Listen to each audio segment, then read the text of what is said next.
The City of Utica has always been proactive in preventing storm surges, whether it's North Utica or South Utica. We've always been in there to clean out the creeks, clean out storm drains. It's a constant maintenance. It's maintenance. That's what it's classified as. And we're constantly doing that every year, in and out. Sometimes we do it with in-house crews. Sometimes we have to hire contractors.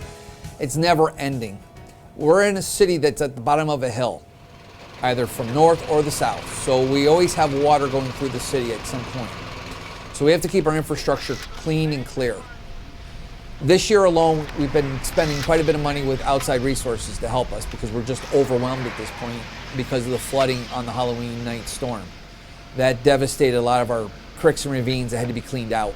So we relied on contractors to come in and help us. It's a never-ending thing that the City of Utica has to keep up to date on to prevent future flooding. It helps. Doesn't mean that it solves the flooding problems, but it does help it.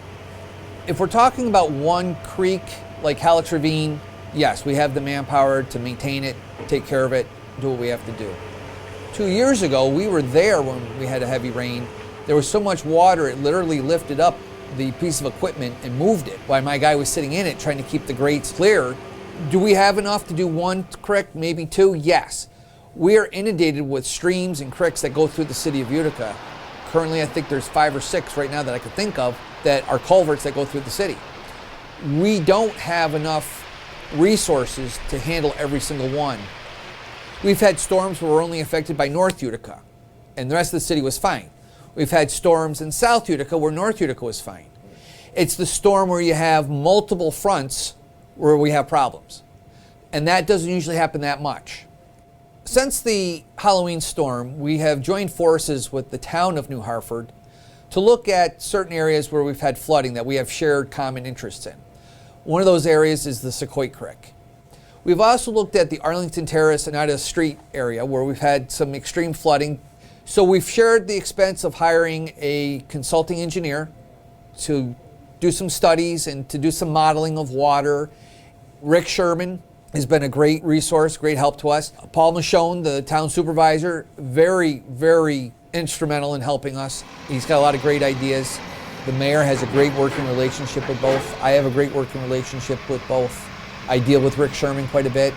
Outstanding individual. He's a great resource for me. New Hartford is there to help.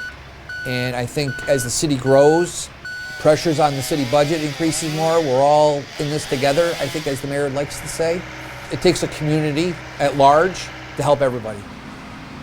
Flooding citywide, we're all in this together.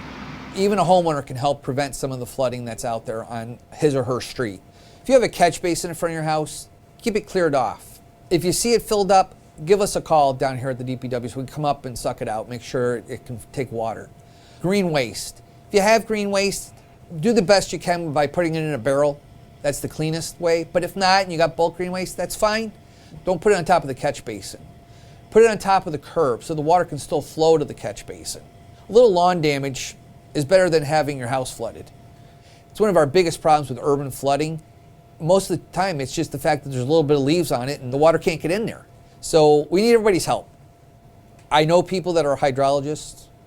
I know people that are earth science people. You know, they say the earth does this every so often. So, you know, the earth does warm up, but then it cools down, so forth, so on. It's a cycle. I think we're in a cycle. We've seen the rains that are pretty heavy. I started here 23 years ago, and I gotta tell you, the last 5 years when we get rain, it rains, and we're getting a lot of it.